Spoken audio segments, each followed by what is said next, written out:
What's happening, Good Fighters? Coming to you live with a whole lot of connection, intention, and purpose. Dr. Nash Stopcoach, Dr. Gates Mayer, and today we have an awesome guest coming to us live from what looks like the Fountainhead, Dr. Rob Sinnott. Dr. Rob, thank you for coming on.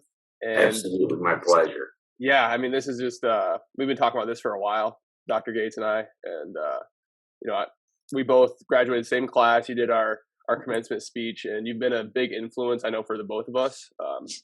Dr. Gates, you just what were you reading? You were reading the textbook to end all textbooks. That's all you need right there. Yep. And I myself have volume 1 of Sinnott's philosophy. So, you're a big influence for us, and it's a huge day to have you on the podcast. Thanks. That's kind of you to say. I look forward to it. So Dr. Rob, I know that you are a Fountainhead alum, and with your background, what's that been like since you've graduated? When did you graduate? What's the culture change been looking like for you? I know you practice in Illinois. Can you tell us a little about how you've been still able to keep in touch with the Fountainhead and what that influence has been like for you? Well, I always stay in touch with faculty and, just people I know and students I've met over the years. I've had 9 patients become chiropractors now all through Palmer. And, I've had the opportunity to speak at a lot of schools around the world, and there's just no substitute for what Palmer offers. They have the best faculty, the best collective faculty in the world. I mean, there's some isolated people here and there at pretty much all the schools that are pretty good faculty. I don't mean to, besmirch anyone, but there's nowhere you can get the education you can get at Palmer. And, as a matter of fact, when I, up through the time Dr. Barge passed away, I was out at Palmer a lot. My first 10 years, I'm about 126 miles or close to 150 miles, somewhere in there from Palmer. And I made 300 visits to the student clinic my first 10 years out of school. Wow. Oh my gosh. Because I knew when I was a student, I said to myself, if I get out of this place, I swear to God, I'm going to come back and do what I can to help, And, some of those visits, you could be on that high low for 45 minutes, Students, we're not the fastest and most efficient at what we do. And Chris Kent refers to seeing students as neurological Russian roulette. But it's not that bad. They really do a good job. But, I just thought if I can help, drop your elbow, try this, think of, to come at a different angle, whatever, to help someone become a little better than I was when I was a student. I think that's just paying it back, because chiropractic has given me everything I have. I mean, even my wife, she had back in the mid '90s, she had a cord injury, and the finest neurosurgeon in Chicago, who's now retired, a brilliant man, he told her she'd never be more than a quadriplegic. And, if you've seen her walking around campus out there, she's not. So, that's chiropractic, and the body's an amazing thing. And when you remove an interference to the normal, healthy processes of life, your body does what your body does. And it's, it's amazing. And I always tell patients before I adjust them the first time, if you feel better, you can't blame me. I'd love to take the credit because that would make me cool. But I'll tell you, if one thing the girls in high school taught me, I'm not cool. So, I'm all right with that. I made peace. I made peace with it, but seriously, it's important for me before they get that adjustment that they understand that their body is doing it. And as a matter of fact, in subsequent visits, when they start telling me, some wonderful thing about their health status, I'll usually say something like, now do you need another bottle of those tablets I gave you Gail gave you on the first visit on the way out the door? Did you take them all already, or do you have some left? And I'm like, well, she didn't give me anything, like they've been ripped off. And I'll say, so I didn't put anything into you. I don't remember taking a scalpel and moving your anatomy around. What did I do? And they always say the same thing.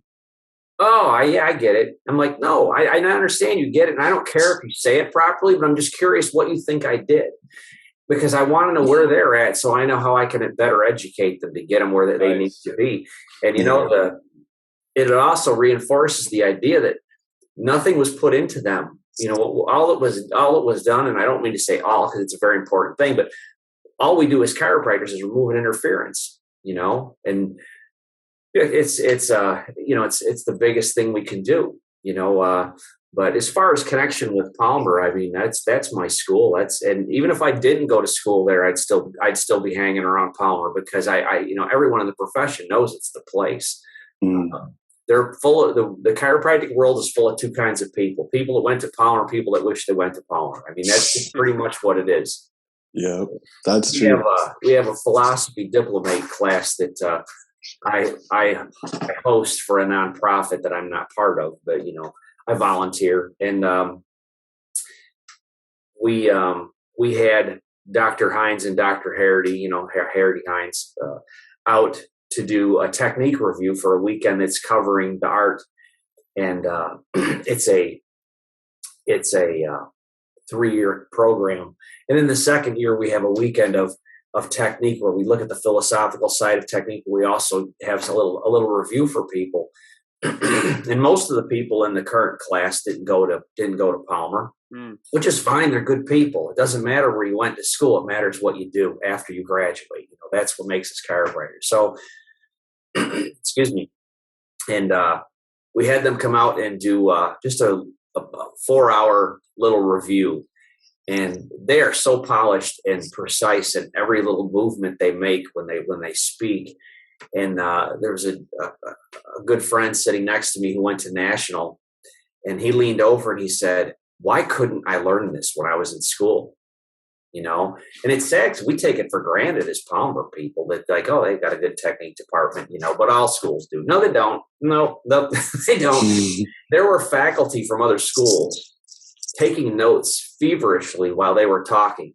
So that tells me that, all we need to know, we had graduates from at least 4 different schools in the room, and the look around the room was pretty universal, that just awe at like, wow, these people really learn stuff when they go to school there. So, when someone has a really out of the box kind of an interesting change, metamorphosis take place in their life, whether they can walk now or whatever it is, something that people never thought would happen for them, they'll thank me. And if they pour it on a little too heavy, it reminds me that I need to write an email, and I'll email whichever faculty played a role in that, in my processes that helped me with that patient, and thank them for it, because they don't get to see the result of what they teach us. They're trapped in a classroom, and I shouldn't say trapped, but they don't get to see the fruit of their labor actually take root, and like we do in practice every day. I mean, the things we get to see, it's crazy, phenomenal. The body's amazing. Yeah. Life's amazing. I love it. Absolutely. And I appreciate you giving us that insight, even for both of us. I know we're both pretty much history nerds, especially when it comes to chiropractic. So it's always cool to be able to dive in and really hear, from firsthand what it was like for somebody to be under tutelage under somebody like Dr. Fred Barge. The cool thing that I know we appreciate about chiropractic and understanding about the torch that's been passed down is that nobody rests on their laurels. That it's always understanding that you're standing on top of the shoulders of giants. And for you, and maybe for some of the listeners that are a little bit younger, how can we continue to make sure that we're standing on top of the shoulders of giants and not just resting on our laurels of the work done already for chiropractic? Well, we haven't arrived yet as a profession, and you can tell that. You can go on YouTube and watch a news clip of a chiropractor that adjusts children and their ear infections are better, and they'll do a little news story in some small news media market. I mean, here in the Chicago market, we don't see those stories because there's too much. But in smaller markets, you'll see those, and they always end the same way. They'll go to a pediatrician and ask them what they think. Why? They don't know how to adjust them. What the hell are they going to do? They got to see the kid first and couldn't do anything because they have they have that what's the word I'm looking for? They have that clout in the community that we don't have yet. We don't have that social authority, like cultural authority. I guess that's the term I'm looking for. We don't have that cultural authority. So the news people have to find someone that they feel has cultural authority to endorse the story they just did, or to say, well, I wouldn't try it with most kids, but it's lucky it worked out for these, or what? It's something stupid. Yeah. And that's how we're not there yet, because when they still need to talk to someone else about what we do that knows nothing about what we do. Sociologists get the same thing. Sociology, no one respects the profession. And I don't mean that. I mean, as things that are definitely in their realm that you'll see a news story on, they'll end it by going to a psychologist or to an MD or someone that they feel has more authority in that, in that instance, which they really don't. Yeah. But we're not there yet. We're just not there. There are people that to be honest, I think it's harder today to educate people than it was when I graduated, 33 years ago, back in 1989. My biggest job was to teach people what chiropractic was. Now I have to basically soak their heads in a bucket of water and get the garbage out so I can teach them what it really is. Because they watch, they'll see Mike Tyson retweet that moron yanking people's heads with towels. Right. Who makes $30,000 a month off YouTube views? You kick some money to your state association so they won't make a rule that you can't put stupid things on YouTube and then everything's fine. I mean, it's disgusting. It's sickening to me that people think that that's chiropractic. It's the most ridiculous. It's an insult to people like that. My wife, with her cord injury, had they done that, she probably wouldn't even be here at this point in her life. When you see things where you see an occiput fused to the atlas, or you see, just some of these odd things that come up, putting a traction. When you put a traction like that on the cervical spine, for instance, what you're doing is you're pulling the tension on that spinal cord is pulling that brainstem down. You have 2 millimeters of space around the cerebral tonsils before it hits bone. And to do something like that is absolutely absurd to me, that's even allowed by our state boards. I just don't get it. And if you're that bad at technique, you need to get yourself back to Palmer and catch a technique weekend. I'm sure they do something like that. Bone up a little bit. Good Lord, that's terrible that some of the things we see. And as long as people have this in their mind, that this is what chiropractic is, that's definitely going to hurt someone and we've all had people tell us, I'm trying to get my neighbor, my cousin, whatever, to come in, but they're afraid because they see this guy with this strap that he wraps around people's heads, yanking on them or whatever. There was one, it wasn't even a chiropractor that somebody showed me and thought it was a chiropractor, where this guy hangs people from their feet by a chain from a hook in the ceiling and then lifts their body up and yanks down on it. And they thought it was a chiropractor. I said, okay, number one, it's not a chiropractor. It's sickening to me. But there are people out there that put videos up of doing some good work, but even good work doesn't bring comfort to someone who doesn't know what chiropractic is. Right. They look at that and go, ooh, no way I'm getting that done. You know what I mean? Yeah. We just got to stop doing things like that. We're cutting our own throats because of ego. We like to see ourselves on the internet, or whatever. And it's ridiculous.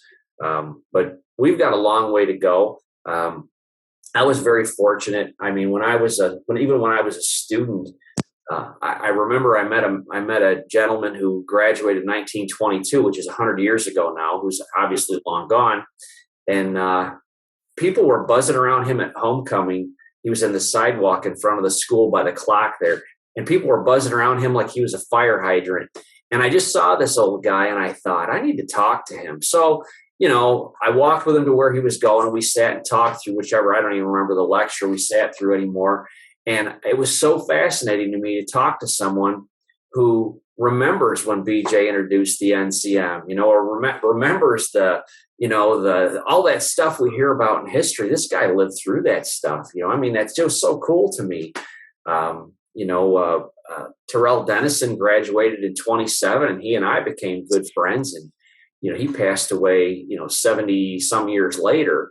But he talked to me about what it was like to practice in the Depression, and how they made the path clear. I guess what I'm trying to say is that there's almost like a disrespect for age I see today, and it makes me sad because these people. A good friend of mine just retired in December, and last month he would have finished his 73rd year in practice. Wow.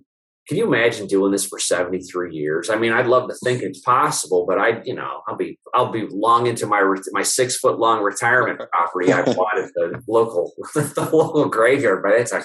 But it's just that they love what they do. He was arrested and had a fight to stay out of jail back in the early 50s in Illinois. It was still a legal issue until 53. And I went around in 2000 and I interviewed all the DCs I could find that had been arrested and got their stories and talked to them. And that we need to have a reverence for our history and what people have been through to get us here. I think it's actually our current president that many years ago said something about how, most people today are born on second base and think they hit a double. They don't realize what got them to that place in the first place. And, we just can't forget what some people went through. Here in Illinois, Adolf Kruger, who I never personally knew, but he was in a little town called Paris, Illinois. He was arrested 7 times in one day. Dang. You've got to basically be looking to get arrested and to prove a point, to do that. They'd arrest him, fine him, he'd pay the fine. I'm going back to my office, and they'd follow him back and arrest him again. I mean, he did this 7 times in one day. To go through court 7 times in one day. Yeah. I mean, they just don't have you once after the other. You have to go back to your office, do your thing. They arrest you. They basically had to be following him all day. But he did this to make it easy for us. I mean, we've had people take all the mountains out of the way in front of us, and all we have to look at is it reminds me of that picture from Forrest Gump where he's jogging and you can see that big long road. It's just flat and easy. And that's what we've got in front of us. We've got a breeze compared to what people had to put up with years ago. Even these stupid YouTube videos that we have to explain to people, it's still easier than what they had to deal with.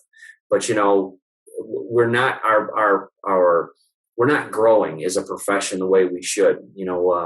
With what we know today and where science is today.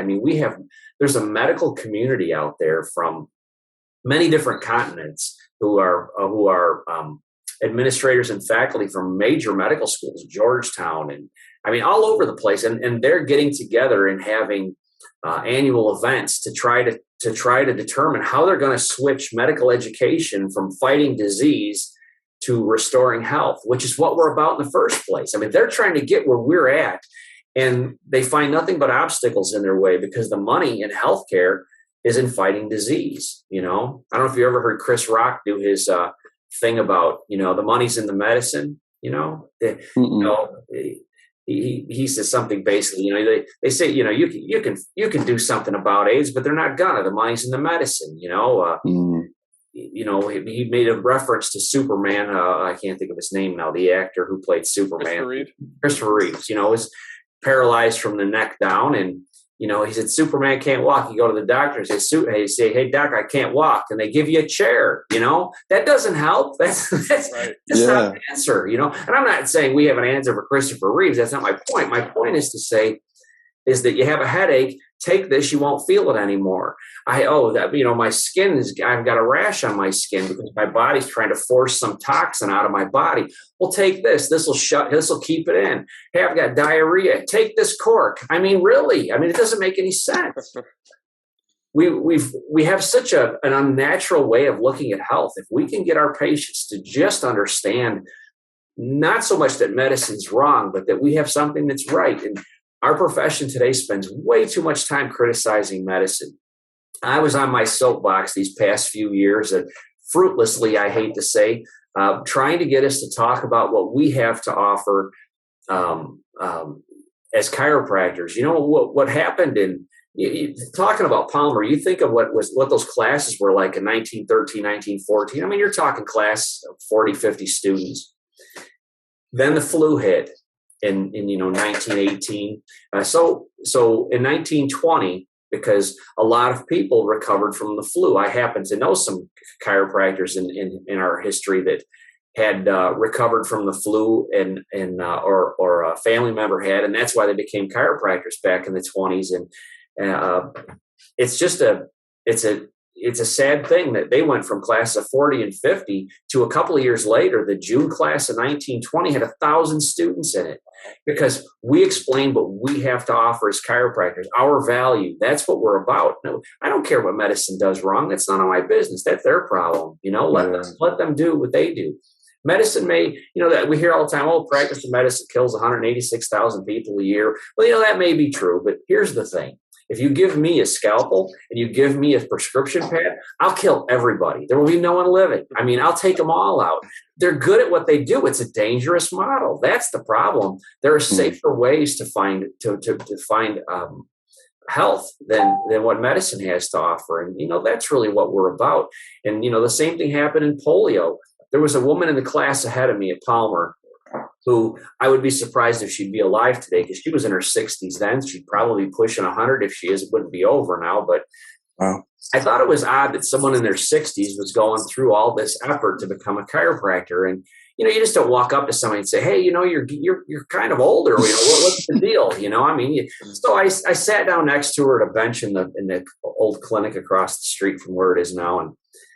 And I didn't really know her. And I said, everyone has a story. What got him into chiropractic? What's your story? And she said, well, when I was a kid, I had paralytic polio. My legs were paralyzed. And she said, when I was, my family took me to a chiropractor and I got better. And I promised myself when I was 7 years old, I'm going to be a chiropractor. And she said, when you go through grade school and into high school, the whole time she knows she's going to be a chiropractor. And then back in that era, you got married after you got out of high school, and she married her high school sweetheart, and they had kids, but she knew she was going to be a chiropractor. And as soon as her kids got old enough to get on their own and start college or whatever they were doing in life, she started taking a class here and a class there. And this is where it brought her. Wow. Her whole life story was to get, we're talking, years and years and years of effort to get through chiropractic school, was just because she had promised herself as a child that a profession that she owed the fact that she could walk. All we want to do is complain about Fauci today. It's like, who cares what that fool's doing? It's none of my business. He's a medical doctor. Of course, we're not going to agree with him. Let him do what he wants to do.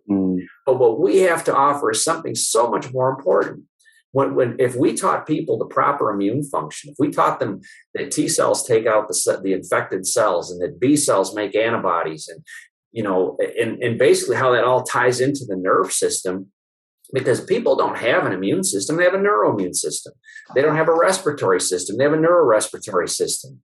And we just have to be able to build those bridges back to chiropractic. And there's no better way to do it than explain the reality. No one has a respiratory system. That's not just clever marketing. They don't.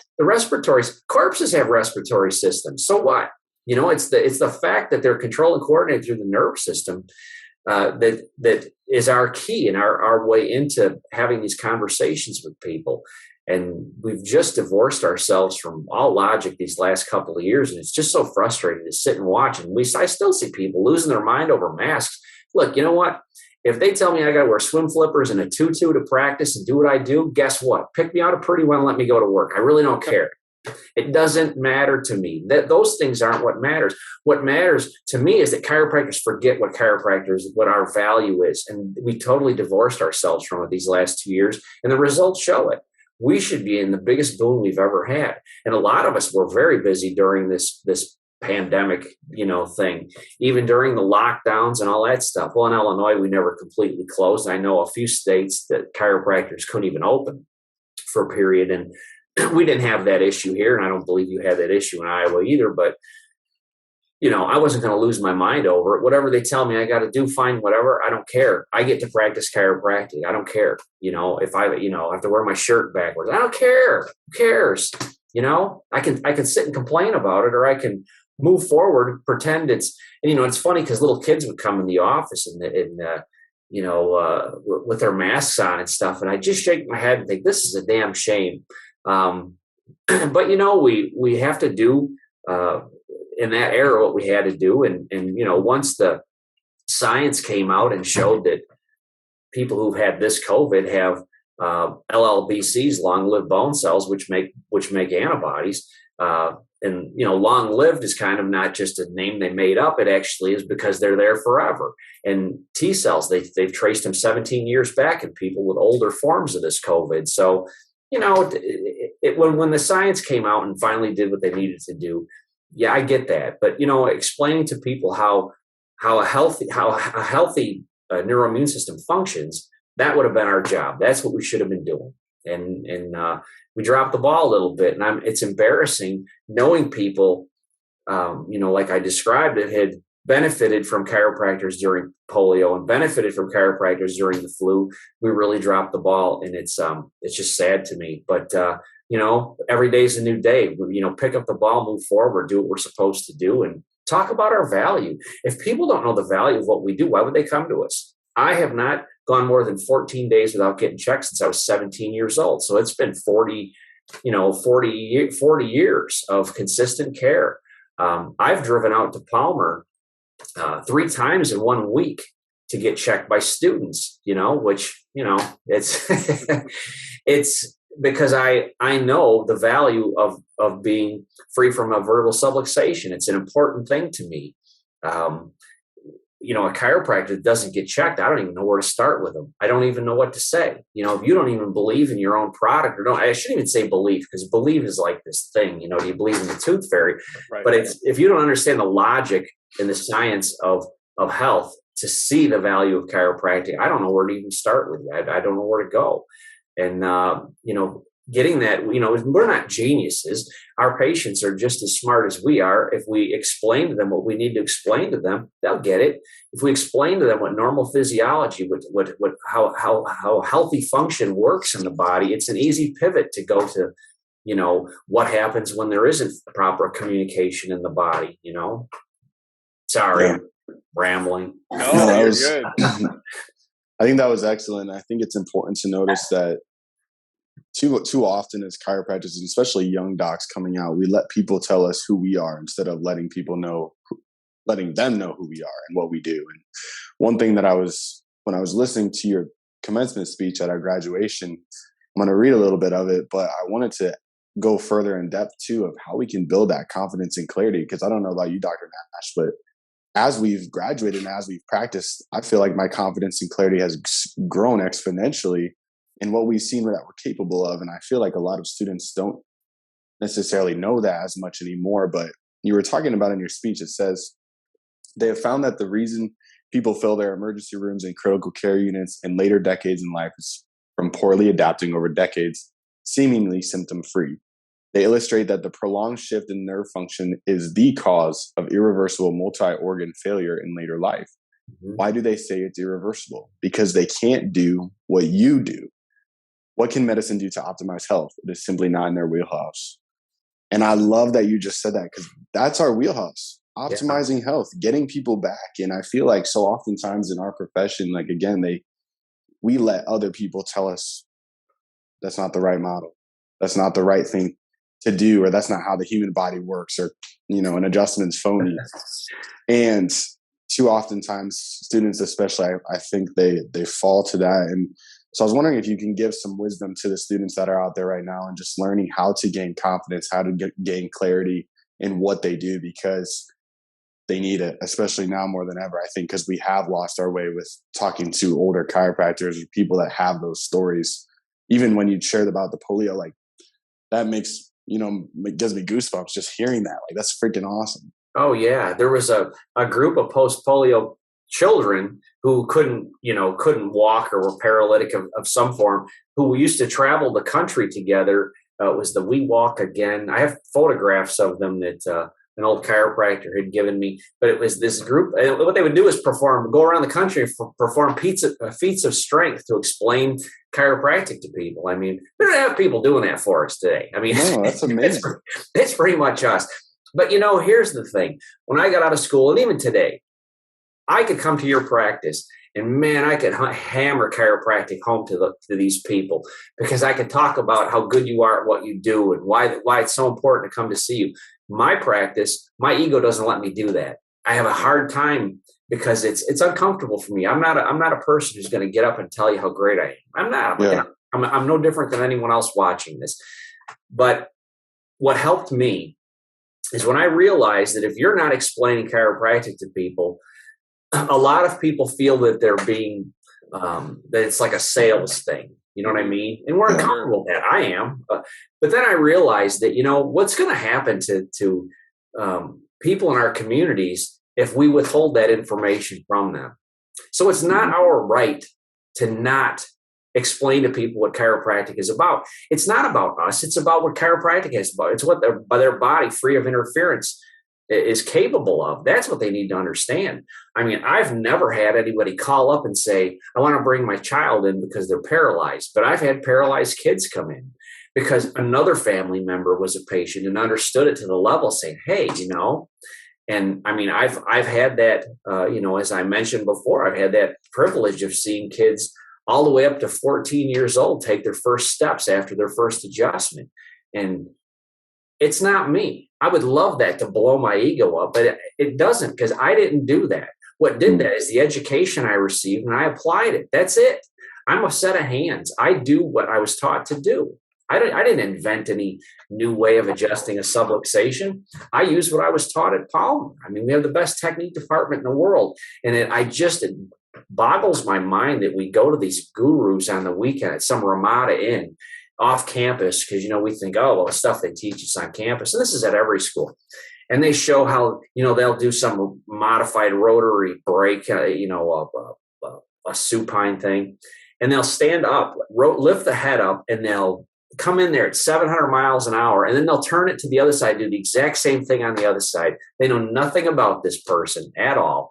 And students will crowd around and think they're awesome because they're so fast. I took a force transducer, which is an instrument that measures, like if you toggle it, let's say, it'll measure the time and the amount of force you delivered in that toggle. And I went to the best toggle people that have ever lived. They're all gone now. Bud Crowder, who he was the last director of BJ's clinic before it closed. And he taught instrumentation for BJ from 1947, up until BJ passed away. And he was an administrator for decades after that. Brilliant, brilliant, brilliant chiropractor. That's who I took my wife to when she had her cord injury. And he tremendously helped her because he applied what he knew. But the level of knowledge that he had was amazing. But anyway, I had him toggle this tool, and I could save it on the computer. And I went down to Texas, and I had Marianne Pruitt, who had the from a graph perspective, her pre's and posts were amazing. Brilliant, brilliant work she did.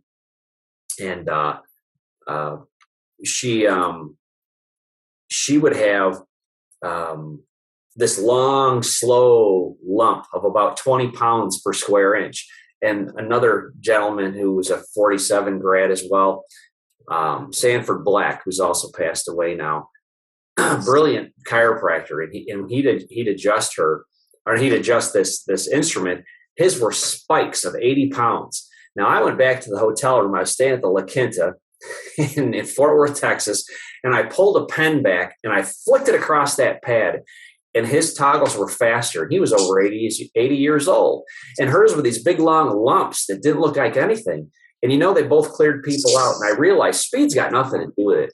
Speed's some sales thing that people use to convince students that they're not learning what they should learn. And whenever I see these gurus do this goofy stuff, I just think, I hope students aren't falling for this. So what it really gets back to, though, is the fact that we don't have that right not to explain what chiropractic is about.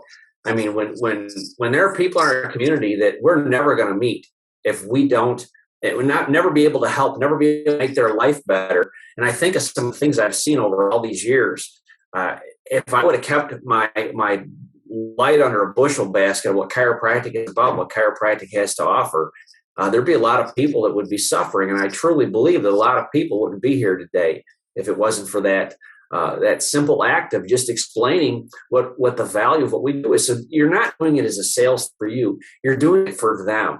And you don't have the right not to tell people something so important that may transform their lives and make a tremendous change for them or a family member that you don't even know they have sitting at home. Yeah. Yeah. One of the greatest, I guess, lessons I had picked up before I even went to chiropractic school was from one of my first mentor, who was an upper cervical doc, and he would always repeat this mantra, I guess, that doctor means teacher, or that he would always emphasize the importance of education, because, like you said before, it's not like we're priests. We're not, trying to get people to believe in something. We're trying to educate them. And that's what chiropractic, one of the main things about chiropractic truly is it's an educational process to really give them the ability to make, informed decisions on what can really help them become the best versions of themselves that they can be.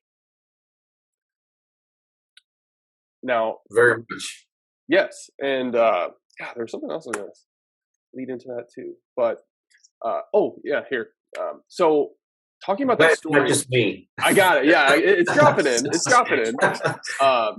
So when it kind of touched base on that story with what was the name of that doc that was ran BJ's clinic? Dr. Crowder. Dr. Crowder, yes. So with Dr. Crowder, even talking about his speed with the force receptor. One thing that was coming into my mind too is you have 80 years of building intention into what you're doing. And, talking about the slopes, having that like low hump versus the high spike, and not really seeing much of a difference between, even with Nuka, right? Nuka, right. Slower than anything, right? But I think that really drives home the point that your intentions are the most important thing. And when you have that burning desire and that true education of what chiropractic is, in combination with your intentions, I think that's when you really see that magic happen. I just wanted to see, or at least have you talk a little bit about intentions for you and how that word even really hits home. Well, I'll be honest with you. I think what having intent is the most important thing, is that makes us focus. You could have the intent of setting an atlas perfectly, but if you're on the wrong side and your vector's the wrong direction, it doesn't matter what your intent is. You know what I mean? So intent alone doesn't do anything for us, other than it should make us focus and say, whatever your technique is, if you're Gonstead, are they in a relaxed state? Am I stabilizing properly? Or if you're upper cervical, is there, is the angle of their neck proper? Am I adjusting into a kink or out of the kink or whatever it might be? Going back to those films, and that's something that's very important, is to go back to your films, set up on someone and then say, excuse me a second, walk back to the film and focus on that film and then come back to them. People appreciate that. They're not like, would you just get to it? They're not like that at all. They want to know that you really are focusing on them and their films. Their spinographs are about them. That's not about, the general person. They need to understand that everyone's an individual. And I think that ability to focus and have intent is what it's really all about. Because BJ talked about, the adjustment with the extra something. And I hear a lot of speakers say that's intent, and it's not intent. What it is, it's having perfect patient placement when you take the spinographs. You mark the films perfectly. They're in a perfectly relaxed state. Everything about the way you've set. Prepared to give that adjustic force. Everything is exactly right. The timing is right. The relaxation is right. The focus of what you're doing is right. That's the adjustment with the extra something. It's not one thing, but you can't have any of that if you don't have the right intent. So I'm not saying intent doesn't have value, but intent without skill is worthless. So, we need to hone that more than anything. And, to be honest, we understood that as Palmer students. It's drilled into us that, specificity and focus. And it's amazing sometimes with just changing an angle, just a slight amount, where our elbow is, or where, whatever it is, makes a dramatic difference for someone. And you're thinking, boy, what did I change? And you realize that you're just a little more focused on their, on their subluxation on that film. Somebody that toggles someone, they should have that film where they can watch it as they're setting up. And the same thing with, somebody that does Thompson or Gonstead or whatever. And, I knew Clay Thompson very well. We became friends when I was a student, and I didn't practice his technique or anything at the time, but I don't know why he liked me, but he did. I don't know. I still don't really know what he saw, but it was something I looked forward to talking with him. But I thought he was a bit senile because every time we'd start talking about some critical element of analysis or something that I was interested in, his perspective, he'd drift off into patient education and that type of thing. And I'm thinking, boy, this guy doesn't know how to focus on what he's doing. Well, I was the stupid one because he was trying to teach me what's really important. Yeah. What was really important for me to learn. And people think that he didn't use, films or instrumentation. It's all done with leg checks, and he'd lose his mind on you if you ever heard anyone say that, because, he was the head of the instrumentation department at Palmer. I mean, instrumentation was a huge part of what he did. And, while the leg checks are important, if they didn't agree with what he saw in those films, that's not what he was going to do. And it's lost a lot of that today. But now, from a Thompson perspective, Beth Zog, his granddaughter, is back, and she's doing a good job with teaching that and, bringing some of that reality back into his technique again, which is good. And, most techniques are building. There was a time probably 15, 20 years ago that I thought upper cervical was disappearing. There was almost nobody left doing upper cervical work. And now it's got a huge resurgence. And, what's important is removing the interference. Hugh Logan, they use the sacrotuberous ligament down in the pelvis that, by the sacrum as a contact. And he spoke at for BJ in the late 1950s. And in his speech, he said, I too only adjust the atlas, but I do it from down here. So his point was, we're both after the subluxation, and you mentioned Nuka, and, you watch Nuka, it's like, I don't know what you're doing, but you can't argue. You can't argue with the change you see in a pre and a post film that they take, whatever it might be. There are changes happening. So, removing the subluxation is the goal. And we get into these technique battles, and they're so stupid. We have to find what fits us and fits our personality and fits what we want to practice, and just become the best at it. And, have that as your intent, to master a technique. And then, use our philosophy as a compass, because it shows us where true north is, so that we know how to apply everything to know that we're finding the four components of that subluxation, and that after we give that adjustment, we see the components going away. You know what I mean? So we know we've made an adjustment. Those are important things, and you can't do any of that without intent. But intent's not alone isn't enough. You have to have some level of skill. Because why'd I go to school? I could have had intent when I was in high school. Heck, what was the point of chiropractic school? So, I'm carrying it to the extreme, but I just don't want people to get too caught up in intent without applying it in a fruitful manner that makes you a better chiropractor, which I know is what you meant, but I just wanted to elaborate on that point. No, you got to have one of the three legs. You got to have the art. And part of that comes from that skill. It comes from that determination to learn what you're going after. And Dr. Nash and I talk about that a lot, is just, you can be as fancy as you want to be, but at the end of the day, if you're not doing what you need to do in an artful capacity by learning that person's body and learning what's going to remove that interference, it doesn't matter, Very true. One of the things that, after reading through your textbook of human adaptability, which if everybody listening to this hasn't gotten that textbook, I definitely can't scream from the rooftops enough about it, is the concept of prenasology and the metrics for that. And I was wondering if you could dive into a little bit of that, especially piggybacking off of,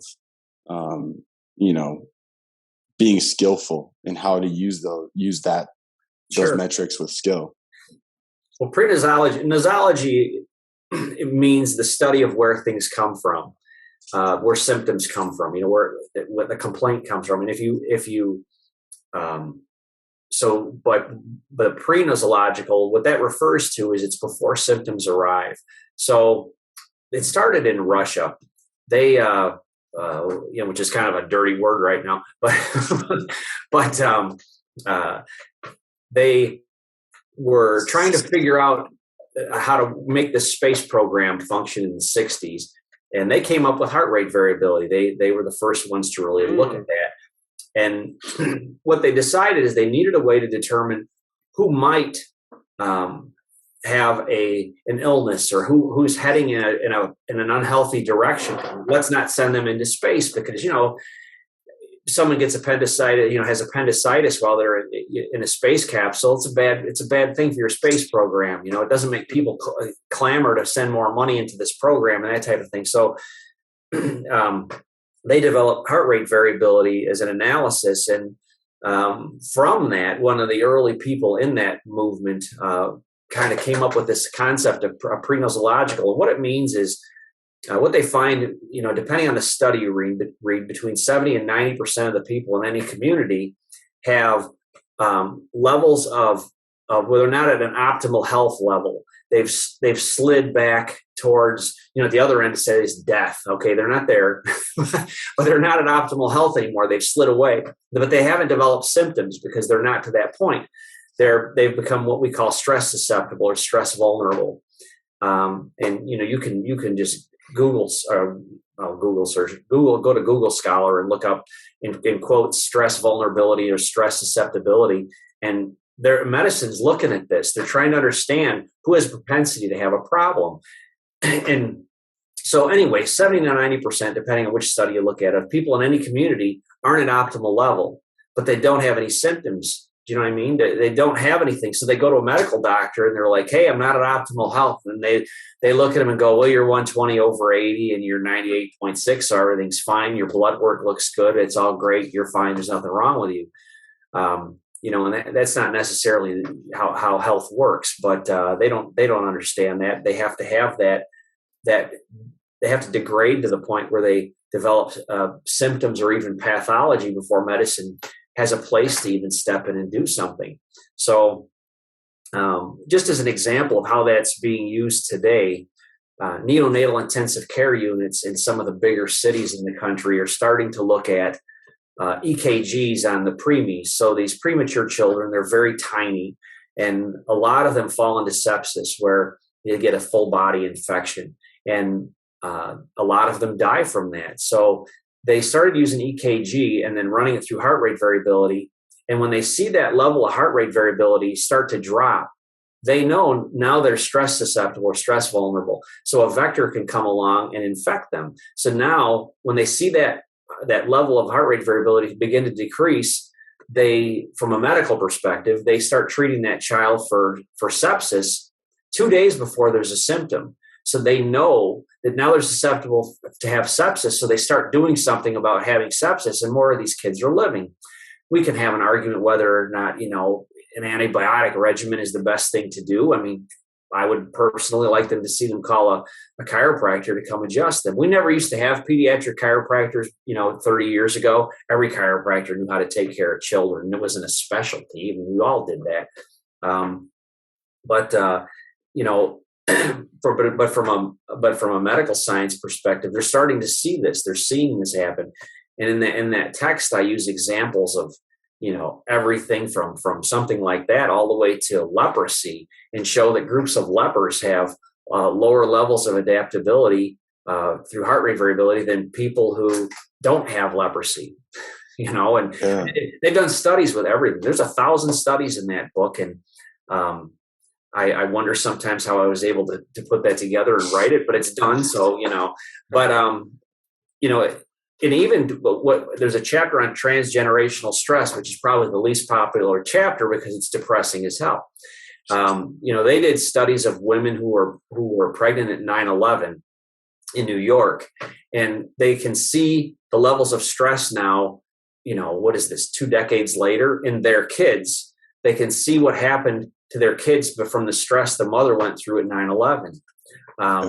They've done studies with women who were pregnant, in a concentration camp in Europe in World War II, and were liberated, and they had their babies, and in their grandchildren, they can see the results of those stresses that they went through. So it's a depressing thing from that perspective. It's like we're all screwed, but I get that. But the thing is, what we do is we can remove an interference to the normal process of health and the normal process of health are to keep us from being stress susceptible or stress vulnerable. We're what we call stress resilient. And so when someone comes in and sits in the chair to be scanned in my office, I use a Titron, and I do a cervical scan every visit, and I do a full spine scan periodically. But before I scan them, I don't say, "Oh, let's see how your spine's doing today," because in their head they just said, "My spine's fine, I feel good." "Oh, well, let's see how your nerve system's doing today." Automatically they say, "Well, I feel fine, my nerve system's good." But if you say, let's see how you're adapting today, their eyes go up and watch that screen when it pops up there when you're done. And so what does it look like? They always want to know. They know they don't have to read those things, but you can give them a sense of whether or not they're adapting better than they were last time or when they started, or whatever you want to do in that perspective. But it's important, because when people realize how they're adapting is really the key to where their health is heading. It's a leading indicator. I like economics. I'm just kind of strange like that, I guess. But if you study economics, they have what they call leading and lagging indicators. A leading indicator would be like with gas prices recently. Let's say there's an oil fire. There's a field in Iraq that's on fire, oil field that's on fire. Well, technically, it's really not going to affect the gas pump tomorrow, but it's going to. So, that's a leading indicator. So you go to the gas station today and fill your car up, because tomorrow it's going to be more. Now, a lagging indicator is to wait till the gas station changes their price and go, "Oh, something must have happened." Mm-hmm. So a symptom is like that gas station price. It tells you what's already happened. It doesn't tell you where things are going. Virgil Strang makes that point in his Essential Principles of Chiropractic text, that symptom tells you the status of a patient, but it doesn't tell you in which direction they're heading. So it doesn't really give us the information we need to do what we do as chiropractors. But because it's a lagging indicator, we need leading indicators. We follow those. That tells you what's going to happen to that gas station sign tomorrow. Does that make sense? So, to obsess about things outside of, in our philosophy, and, the idea of how things adapt is a big part of our philosophy. To me, it's the key to everything. And if people don't need to understand that book at the level that's in that book, but if they understand the bigger concept that, how is this patient adapting, and have that conversation with them about how they're adapting, and have some ways of knowing that. I don't care if you use leg checks or if you use skin temperature, whatever your anatometer for, NUCA people, whatever it might be, whatever measures you use, make sure they understand that you're measuring how they're adapting and not chasing some symptom, because it helps divorce them from that concept. I've had people come in and say, our family's decided we want to be regular with care forever, because we look at you and you've never missed a day of work since you were 17. I haven't. I've never missed a single day. It's following a model that makes sense. I'm not hanging out in the gym, which I know is a much bigger thing today. Thank God, when I was growing up, it wasn't a thing because we had a lot more free time, but I'm not knocking going to the gym, but I was at a class in Davenport a few weeks ago. We have the LCP, which is the first year of the philosophy diplomate, and it's happening on campus now. We're doing it there down at the old Lyceum Hall, the Vicki Ann Palmer Hall, whatever it's now. We're having it down there in the same room that Dr. Barge and I used to put these things on, 20 some years ago. And I said that we were talking about the importance of certain things in patients' lives. And I said, somebody said something about exercise. And I said, well, how many people, just raise your hands, how many people in this room have ever had a patient come in and say, hey, I was exercising, I hurt myself? Well, every hand in the room goes up. And I don't know what we were talking. We were talking about good science and bad science. And I said, okay, we'll do a study. So we did that study. I said, we're going to do one more. How many people have ever had a patient come in and hurt themselves eating a donut? Well, not one hand goes up. I said, exercise is good for you. Eating donuts is better for you. Well, obviously that's not good science. But, the point being that today I see spines that are much more beat up than they used to be, because it's not good exercise people are doing. You can't take a rope and whip it around as fast as you can in a healthy way. It's just not a smart idea. if we would focus a little more of that energy on being the best chiropractors we'd be, I know we'd be further. And I'm not knocking people that exercise. I think that's fantastic. But you can't exercise. As Dr. Barge told me, he said, you can't exercise health into a sick body. And, that's the thing. So if I'll give you an example. We sent an EKG unit, a research grade EKG unit over to Barcelona College of Chiropractic because they wanted one. So one was sent over there and I run the data. So they wanted to test it.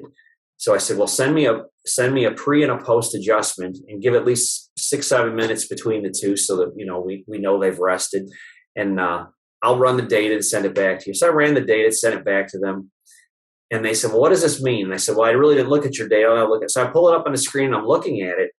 And what they did is they took an internationally ranked triathlete. Now, these people are in good shape. No symptoms, felt perfectly fine. And they showed that his adaptability through heart rate variability, it increased by hundreds of percent post-adjustment. Now, I know golfers that would sell their wives, for a cut of stroke. Can you imagine what an internationally ranked triathlete would give to function at that much higher of a level post-adjustment? I mean, what more does an athlete need to see to go, man, I got to do this. This just makes sense. When I have people come in, I have people my age or close to my age that, 50, let's say, that are upper 40s and 50s I have a guy who was a ultra marathoner. He's in his mid upper 40s. And I asked him when he first came in, I said, well, tell me what an ultra marathoner is all about. And he went through the whole thing and I'm like, oh my God, these people are nuts. God bless them. But that's why my generation used to refer to people as health nuts. These people that did all this stuff to be healthy, they're crazy. But I said to him, are you getting better at this point in your life? He said, well, no, I'm not quite as quick as I used to be. I'm still pretty close, but I can't quite do what I used to. And I said, okay. So after his first adjustment, he comes in for a second adjustment and he looks at me and I said, well, did you PR? He goes, what? I said, you just set a new PR. For what? I said, well, this running you're doing, did you PR yesterday? He goes, well, I haven't had an event. I said, oh, okay. Comes in for his second visit after the adjustment. Did you PR yet? And he's like, no, I don't run until October. I said, okay, what's the date? He told me, I wrote it down. He comes in after that thing and I didn't even get the words out of my mouth. He looked at me and he goes, what the hell did you do? I said, what? He said, I not only PR'd, but the guys I run with are all younger than me and they're all faster than me anyway. He says, I blew them all away. He said, it was incredible. I can't believe the difference. You think that he misses a visit? No. And I don't care what people do. I don't care if they're a high school swimmer. Every time they come in, did you PR? How'd you do in this last competition? Are you better than you were before you were coming in? I want people to understand their body's performing better, and they all see it. They do.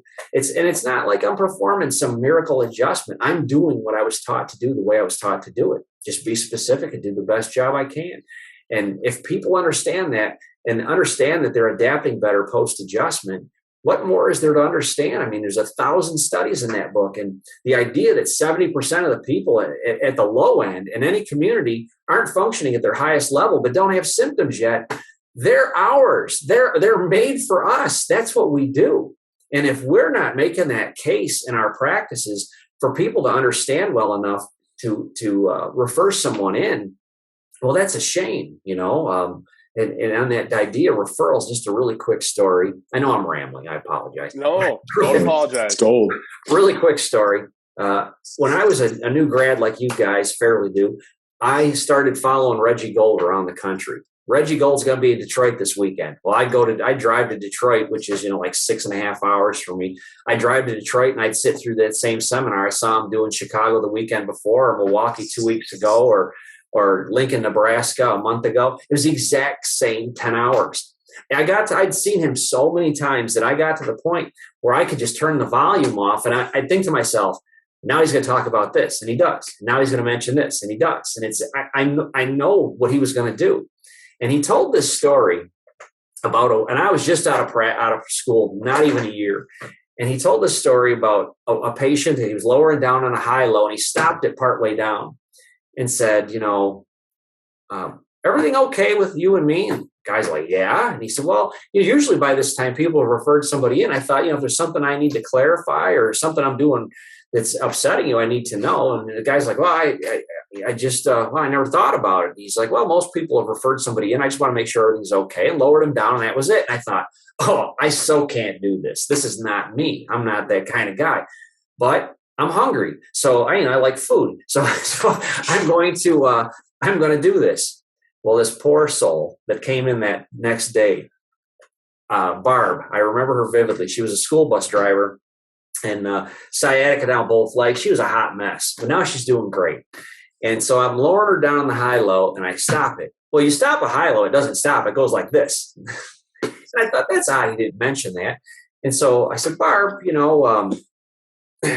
when you came in, you were this, I described the hot mess she was, and you tell me you're doing great now. And she just lifted her head, but yeah, I'm doing fine. Put her head back in like you're creeping me out. And I'm like, I got to finish this. And I said, am I doing something wrong? And she said, no. And I said, well, am I giving off an odor? Is it my sense of humor? I mean, what is it? And she said, what are you talking about? And I said, well, usually by this time people are referring people in. You've never referred anybody in. I just want to make sure. I mean, you have friends, I imagine. I mean, do you need me to introduce you to people? I mean, what's the problem? And she said, well, I have friends. I said, well, I'd like to meet them. And she said, well, all right, I'll think of I just hadn't thought about it. And I lowered her down. And by the time that table hit the ground, I was almost on the floor next to it because there's no way in hell this is me. I can't do this.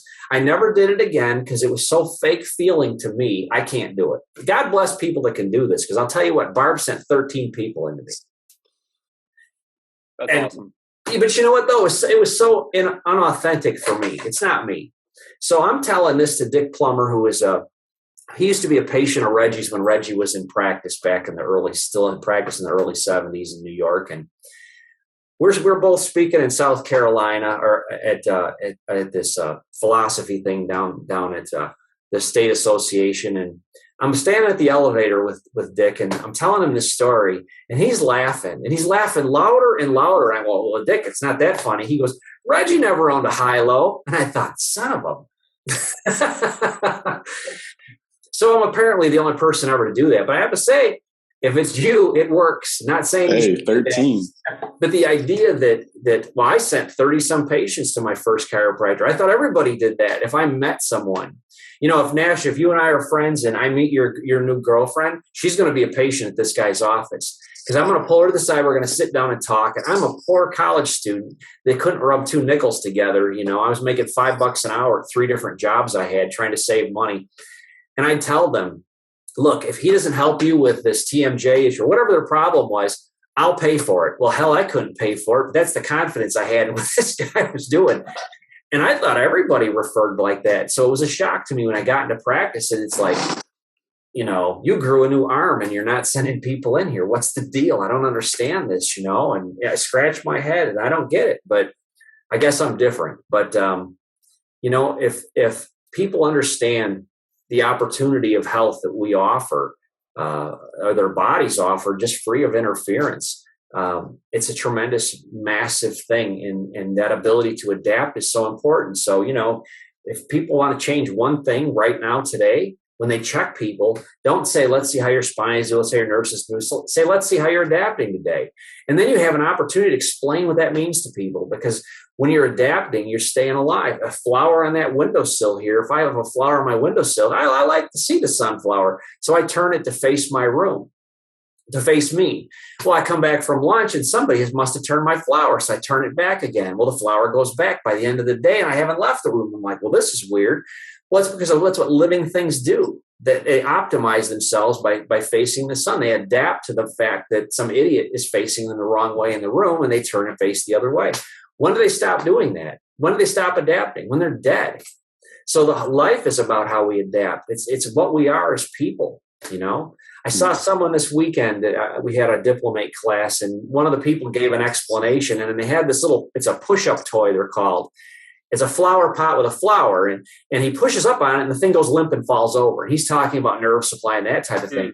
But it would be just as easy to use that analogy with one of those flower pots. And he goes, what happens when it stops adapting? You just push a button, the thing falls over. People get that. It doesn't have to be a human type of example. So I don't know, but anything we can do to get the point across to people is good to me. And educating chiropractors is of vital importance. Educating ourselves is important, and educating the people we serve is super important, because if we don't step out of our comfort zone just a little bit, because once you're like, oh, I don't do patient talks or whatever, something you want to do but you're afraid to do. Well, I know I can't do those, but once you do them, that circle of things you can do just got bigger, because once you do one, now you can do it.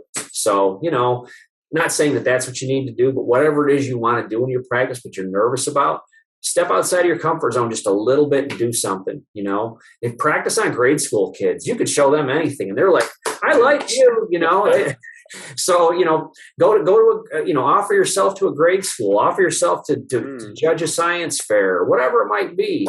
Anything to get around people where you can talk chiropractic and practice on them. And then when you get into your practice, it becomes more natural. And you can do those things as students. So that's awesome. Well, I always like to say that adaptation is God's greatest gift to us besides Jesus, personally. And I was wondering if, aside from what you've already touched on, if there's any specific verbiage that you have found to talk about adaptation with, the greatest skeptic that you've probably ever met when it comes to chiropractic. Is there anything particular, real quick, that you're like, hey, this is the stuff? Well, the greatest skeptic we've met will never believe anything. I mean, that's just the way some people are. You've heard the story about the hotel on fire. You familiar with that one? Mm-hmm. The hotel's on fire. You wake up in the night and you smell smoke. You're like, oh my God, the place is on fire. You go out in the hall's filled with smoke. Well, you could just run out the door, but the right thing to do is, hey, the hotel's on fire. So people come run to the door like, thank you so much. They grab their kids and they follow you down, and you're knocking on doors. Hotel's on fire. Prove it. How long are you going to spend at that door? So yeah, and so you're not going to get to everyone, and those that are the best at patient communication, the people that will pay to go listen to on a weekend explain these things. If they tell you they don't have patients quit, they're lying. We all do. They stop. Can't understand it, But how long are you going to pound on that hotel room door before you move on? But the thing is, knock on those doors. Make that difference with people. The idea of how we adapt.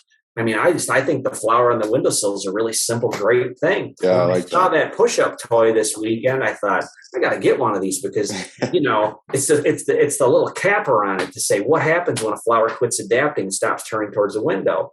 And you hit the little button on the bottom, the thing goes limp over the side of the flower pot. It's like, that's pretty simple, Yeah. John Walker, who graduated, I was going to say a few years ago, but it's probably 10 years ago now. It's something he uses in practice, and it's he was the one that gave the example, giving credit where credit's due. But it's there are so many examples of things to talk about, and studies have shown us that what you pass on as a mother, the importance of keeping stress low during pregnancy, the importance of keeping stress in our lives low, because it affects what we pass on to the next generation. And that goes for men too, up until the point of conception. After that, I guess we don't matter a whole lot, but up to that point, the stresses in our life, the way, our own backgrounds affect the genes we pass on and how that child's going to handle stressors and things like that. So, being able to adapt properly, I mean, what's more important than building a human? I refer to pregnant women in my practice, and I see a lot of them. I tell them that you're like an easy bake oven, because I'm a guy and we don't really understand it all. But I tell them you're like an easy bake oven. Whether you have a 40-watt bulb or a 60-watt bulb to bake that brownie, I don't know. We like to think it's 9 months, but I've seen women go almost 10 months. And I always tell them, lie about when your last cycle was. Give yourself a 2-week buffer, because they're going to rip that thing out of you at 9 months and a day.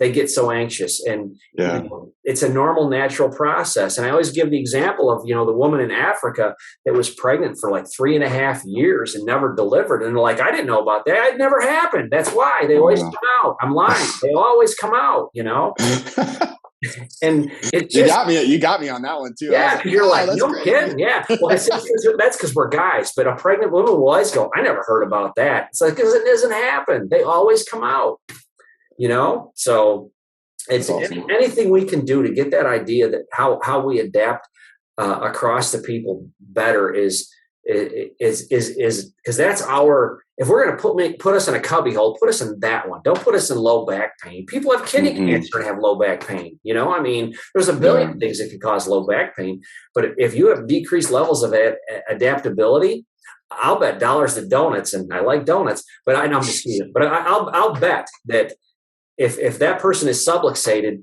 I'll guarantee you that level of adaptability is going to improve post adjustment, whether they can feel it or not. Like that triathlete I mentioned. I mean, that's a phenomenal example to me. Just saying, look how much better they function. Their functional level is so much higher, and they didn't even notice a change in their body. They feel exactly the same. These people I talk about with the PRs, this ultra marathon, or any of these people.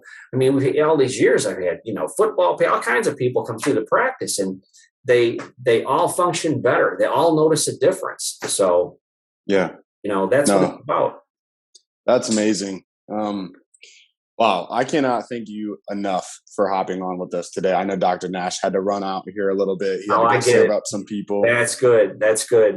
Absolutely. But I just want to say I just really appreciate you being on here, sharing some words of wisdom, sharing some history, and then also some motivational stuff as well for everybody that's listening in, chiropractors or just overall individuals. Please take heed of Dr. Sinnott's words here and just go apply them more than anything. Go execute it. One last thing I want to give you that Dr. Barge used to say is that, people come to us dressed in the tattered garb of despair. They don't know where to turn, and it's fear. And when we're at our best, when we give them hope. And he used to say, never remove hope from a patient because it doesn't belong to you. And just keep that in mind. And that includes explaining what you have to offer as a chiropractor. It's not, you're not advertising yourself. You're giving them an opportunity to restore hope in them for something brighter for them or their family, or whoever it might be that they might refer to you. And that's tremendous. So focus on that. Don't focus on this sales thing, because that's nonsense. Focus on that we get to offer what we do to new people. And that's the key to me. That's awesome. Thank you so much for those last words of wisdom and just, again, being on here and for making and paving the way for us, Dr. Nash and I both. So Good Fight-ers, thank you so much. Please, if you can, reach out to either of us or reach out to Dr. Sinnott. Go take any courses or anything that he has to offer as well. Dr. Sinnott, once again, thank you so much. My pleasure, guys. Keep doing the good work. Yes, sir. We will. All right. Take care. Good Fight-ers, you know where to find us. Thank you.